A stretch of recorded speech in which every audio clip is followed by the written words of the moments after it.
अस्सलाम वालेकुम नाज़रीन कराम, मैं डॉक्टर सईद अहमद बोल रहा हूँ। अक्सर आप लोगों ने देखा होगा जब कोई शख्स अपना कुदरती मर्ज़ का इलाज कराने के लिए डॉक्टर के पास जाता है तो उसके मसाइल क्यों ज़्यादा बढ़ते हैं, वो क्यों मज़ीद पेचीदगियों का शिकार होते हैं, उसके जिस्म में कई और सिम्टम्स क्यों क्रिएट होते हैं।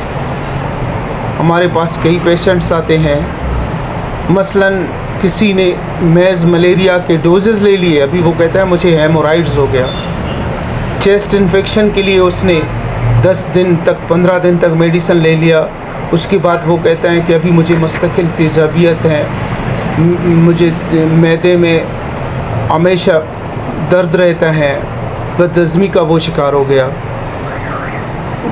क्रॉनिक डिजीज़ में मुज़म्मिन केसेस में ये होता है कि कुदरती मर्ज़ का इलाज कराते कराते बंदा कई और मसाइल का शिकार हो जाते हैं। व्हाट इज़ रीज़न, जो ये सब क्या है? ये सब साइड इफ़ेक्ट्स हैं मॉडर्न मेडिसिन सिस्टम का, जिसे हम एलोपैथिक कहते हैं।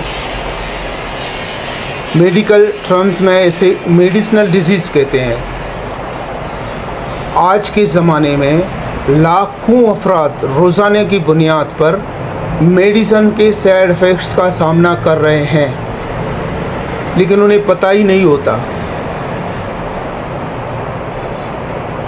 किसी भी केस में जब तक आप उन तमाम दवाइयों को एंटीडोट नहीं करते, उसकी शफायाबी नामुमकिन है किसी भी मुज़म्मन केसेस में। नाज़रीन कराम, होम्योपैथिक वाहिद तरीक़े इलाज हैं। It can antidote all medication in your body. ये सलाहियत रखती हैं।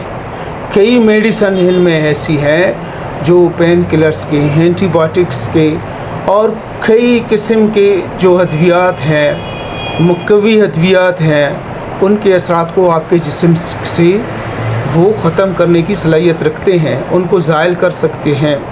तो आप इस सिलसिले में होम्योपैथिक फिजिशियन को विज़िट करें। बड़ी मेहरबानी।